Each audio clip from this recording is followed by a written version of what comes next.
안녕하세요. 김쌤입니다. 오늘은 물류관리 2급 12강이고요. 운송관리에 대해서 한번 알아보도록 하겠습니다. 운송관리 중에서도 운송계획 분야예요. 계획 분야. 시작 지점이죠. 계획 분야를 볼 텐데 운송이란 게 뭔지 수배송은 많이 들어봤어요. 그죠? 뭐 수배송 업체, 뭐 배송 온다, 수송 간다 막 이런 얘기를 많이 하는데 우리가 모르고 쓰는 용어의 개념이 많기 때문에 운송에 대해서 한번 알아보면요. 운송이란 거는 원재료를 공급업자, 그렇죠? 공급업자로부터 고객에게 쭉 가죠. 쭉 가서 고객에게 이르기까지 완제품이 인도될 때까지 한 지점에서 다른 지점으로 원자재, 여기가 원자재, 반제품, 그리고 제품 같은 거를 이동시키는 과정을 우리가 뭐라고 합니다? 운송이라고 통틀어서 부르는 겁니다. 자, 그런데 수송이란 거는 뭐냐? 그러면 수송은 생산 공장, 수입처, 중앙 물류센터 간, 그러니까 큰 지역과 지역 간, 지역과 지역이죠. 뭐 수송센터, 뭐 공장에서 가는 겁니다. 그래서 이렇게 중간중간에 중앙 물류센터일 수도 있고 지역 물류센터일 수도 있고 얘가 뭐예요? 원거리야, 원거리. 원거리, 격지거리라고 하죠. 격지거리 이렇게 보통 얘기를 합니다. 자, 우리가 여러분들 크게 우리나라를 보시면 이렇게 돼 있잖아요.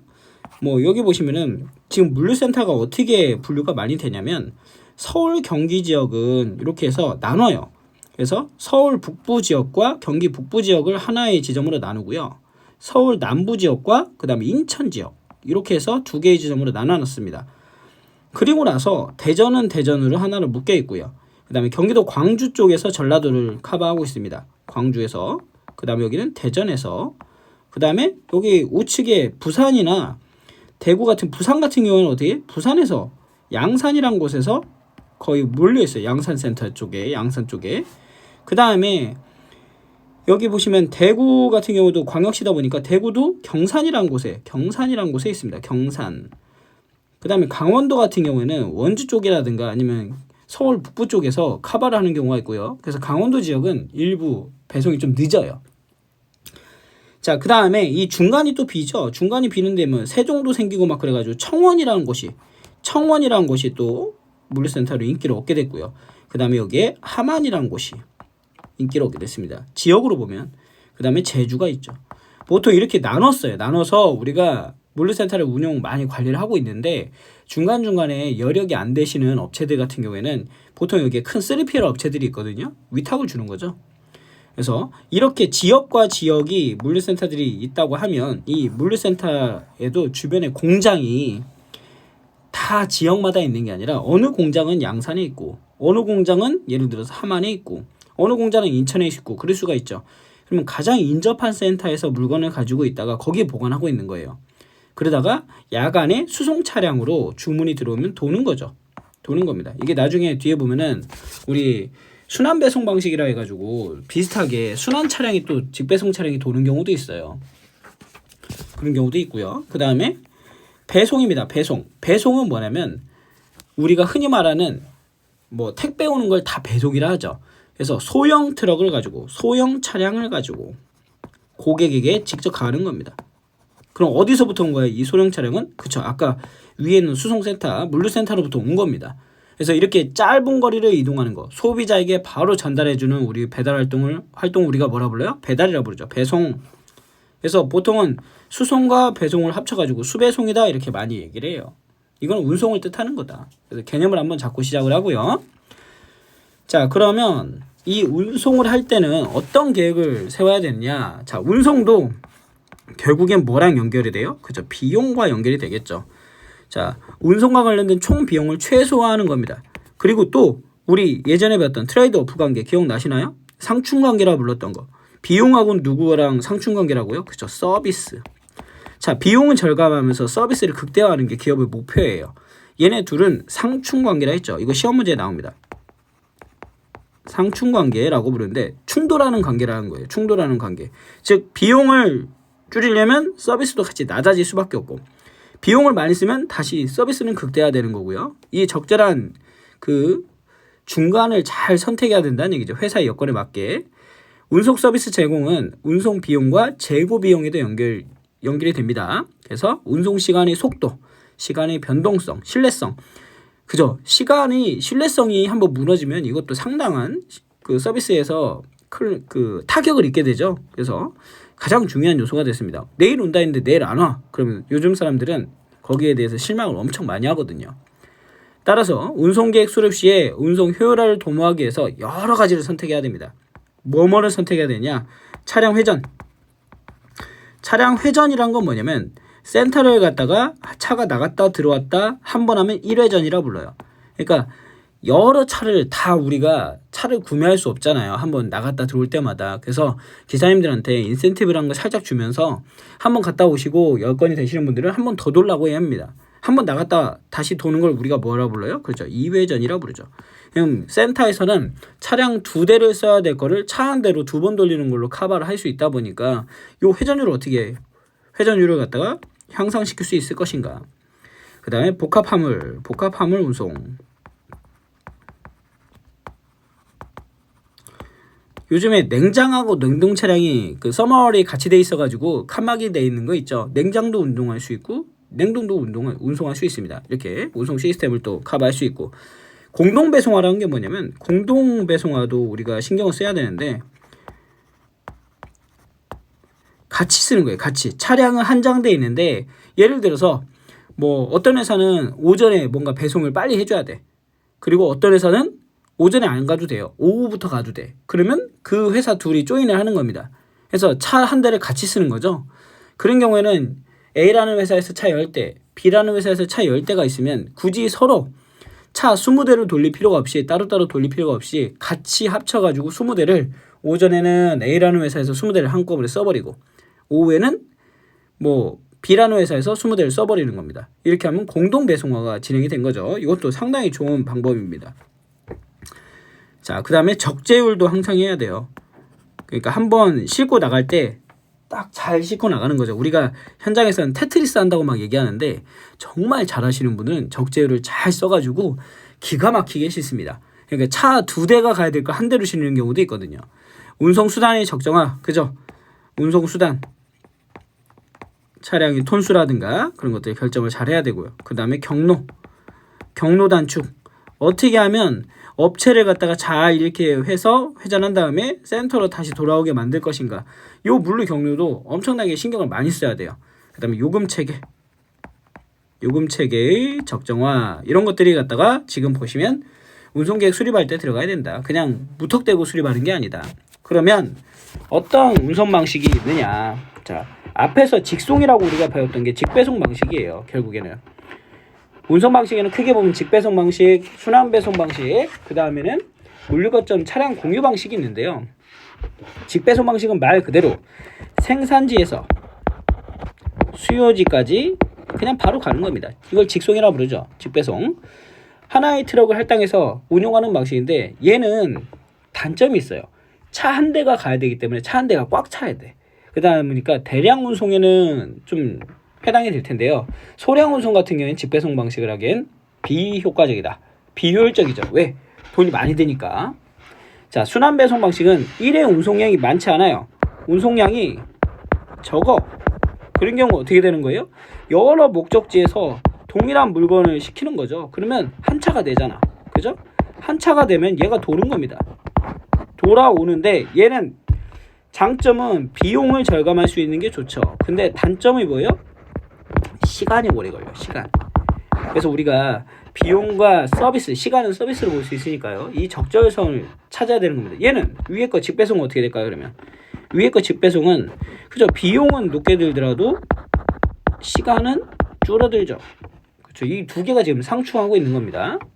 자, 그 다음에 물류 거점 간의 차량 공유 방식은 다수의 물류 거점 간의 운송 차량을 공유해서 차량을 공차율, 즉 비어있는 차량의 효율을 낮추는 거예요. 왜냐하면 지역에서 예를 들어서 부산에서 인천으로 갔어요. 인천으로 갔는데 갔다 이거죠. 그러면 만약에 인천에 있는 우리 회사 그 업체에서 예를 들면 부산까지 실어 내려보낼 게 또 없는 거예요. 그러면 그냥 비어있는 차량으로 와야 된다니까요. 그럼 효율을 갖다가 그냥 갔다가 기름값만 날리고 내려오는 거잖아요. 근데 만약에 옆에 있는 B업체에서 여기도 B업체가 있는 거죠. B업체에서 얘기합니다. 빈 차로 가지 말고 우리 거 실어가. 얘기하는 거죠. 그러면 이 차는 지금 공차로 안 가도 되니까 아낄 수 있는 거예요, 비용을.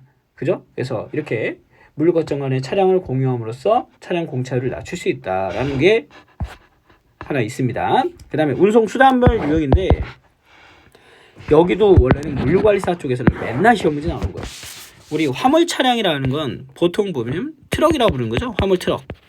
그래서 여러분들 뭐 1톤 트럭, 5톤 트럭, 뭐 12톤 트럭 막 얘기하는 그런 걸 얘기하는 겁니다. 그래서 이 화물 차량 같은 경우에는 운송수단의 유형 중에서 간단하게 오늘은 특성만 잠깐 보고요. 다음 강의에서 자세하게 장단점을 한번 알아보면서 마무리 지을 건데 좀 길어지면 그럴 거예요. 그래서 한번 지금 강의가 시작을 해보고 이 내용이 좀 상당히 많아요. 디테일하게 들어가면은 차량별로 운송수단별로 엄청나게 내용이 많거든요. 그래서 간단하게 화물 차량 같은 경우는 트럭 생각하시면 됩니다. 트럭 중소량이에요. 중소량. 근데 보통은 소량이라고 생각하시면 돼요. 소량 화물을 운송할 때 많이 쓰고 거리도 어떻게 돼요? 단거리입니다. 단거리. 거의 단거리. 그리고 운임도 어떻게 돼요? 탄력적이죠. 운임도 명절이나 그럴 때는 되게 비싸요. 게다가 비수기 때는 또 싸지고 기후 영향은 누구보다 철도보다는 많이 받습니다. 그러니까 얘네 두 개가 지금 육상이다 보니까 우리가 공로 운송 얘기하는데 육상이다 보니까 이 두 개를 많이 비교를 해요. 그리고 안정성이 낮죠. 안전성 좀 낮습니다. 왜? 사고 많이 나니까. 차량 사고 많이 나죠. 그리고 중량 제한도 있죠. 가끔 가다 길에 보시면은 뭐 과적 차량 단속 그런 거 있잖아요. 중량도 제한이 있습니다. 제한이 있음. 또 운송 시간은 보통 걸리고요. 화물 수치는 근데 편리해요. 왜? 도어 투 도어 서비스에서 문 앞에서 문에서 문까지를 갖다 줍니다. 그쵸? 우리 문 앞까지 와요. 그래서 가장 수치할 때 편리한 거는 화물 차량이 되겠습니다. 이것도 시험 문제 그래서 나오죠. 도어 투 도어 서비스가 되는 게 누가 있냐? 화물 차량입니다. 자, 철도는 얘에 비해서 중량 화물입니다. 그러니까 누구에 비해서? 화물 차량에 비해서 중량 대량 화물이고요. 거리도 누구에 비해서? 화물 차량에 비해서 원거리입니다. 근데 우리나라는 원거리라고 해봤자 저쪽 김포 쪽에서 서울이죠. 철도가 있는 저 위에서부터 아무리 밑까지 내봤자 600km를 넘지 않아요. 5, 600km를. 그러니까 우리나라를 기점으로 봤을 땐 이렇게 중거리라고 얘기할 수도 없는 거죠. 그리고 운임은 경직적입니다. 정해져 있다는 얘기죠. 운임 자체가. 왜냐면 정해진 선로를 이용해야 되기 때문에 기후 영향은 받지 않습니다. 누구보다? 공로 운송인 트레일러보다. 그 다음에 안전성이 높죠. 그 다음에 중량 제한도 거의 없고 그 대신에 시간이 느려요. 시간이. 그리고 어떻게 돼요? 화물 수치도 결국에는 철도로 가서 다시 트레일러로 옮겨 실어야 된다는 거죠. 불편합니다.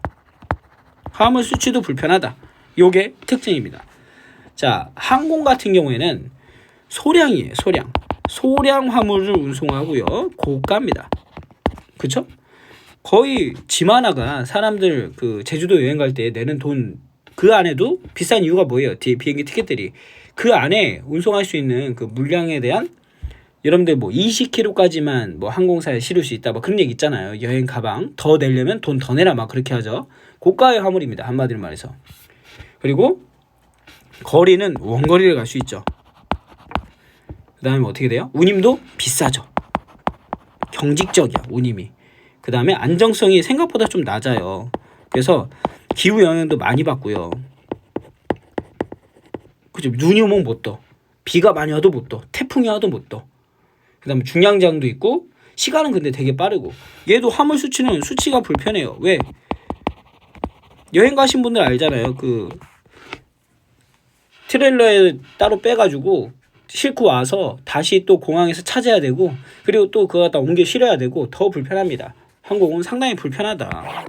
그 다음에 선박은 말 그대로 대량 화물입니다. 대량. 나중에 여러분들 시간이 되시면 인터넷에다가 그 컨테이너 선이라고 한번 쳐보세요. 어마어마하게 말리십니다. 그리고 거리는 원거리를 갈 수 있죠. 그 대신 원거리를 가는 대신 시간이 느리죠. 오래 걸립니다. 배송하는데. 기후 영향도 상당히 기후 영향도 많이 받죠. 얘도 뭐 태풍이 온다 못 떠. 그죠? 바람 많이 불어도 못 떠. 막 그런 게 안개 껴도 못 떠. 막 그런 게 있다 보니까 안정성이 낮고요. 중량 제한이 없다고 보시면 됩니다. 많이 실을 수 있으니까. 그리고 얘도 화물 수치가 상당히 불편해요. 선박 같은 경우에는 선박 전용 전용 장치들이 필요해요. 우리가 아직 안 배웠는데 뭐 갱크리 크레인이라든가 스트레들 캐리어라든가 아니면 그 안에 들어가는 대형 장비들이 필요하다. 그걸 이용해서 내리고 그걸 갖다 또 트레일러에 실어야 되고 그리고 나서 육로 운송을 또 해야 되겠죠. 상당히 불편하다. 파이프라인 같은 경우에는 얘는 연속적으로 간다고 생각하시면 됩니다. 가장 상식선에서 뭐 기름 송유관 생각하시면 돼요. 끊임없이 계속 이어지는 거죠. 중거리나 원거리에 설치를 하게 되고요. 경직적입니다. 운임은. 그 다음에 기후 영향을 받지 않죠. 왜? 관으로 이동이 되니까. 그 다음에 안정성도 매우 높아요. 관으로 이동되니까. 중량 제한 근데 있죠. 그 관에 의해서 이동할 수 있는 양이 제한이 되죠. 1회 이동량이. 그리고 운송 시간도 좀 느리죠. 그 관밖에 못 가니까. 그리고 화물 수치도 꺼내서 다시 예를 들면은 탱크로리 같은 데다 실어야 되고 다시 운반을 또 해야 되고 하는 불편함이 있더라. 결국에는 이런 여러 가지 운송 수단이 있는데 이 운송 수단은 뭐가 좋다 나쁘다는 없고요. 이 다음 시간에 해야 될 장단점을 보고 회사 여건에 맞춰서 회사 여건에 맞춰서 선택을 하는 겁니다. 그래서 이렇게 보시면 되고요.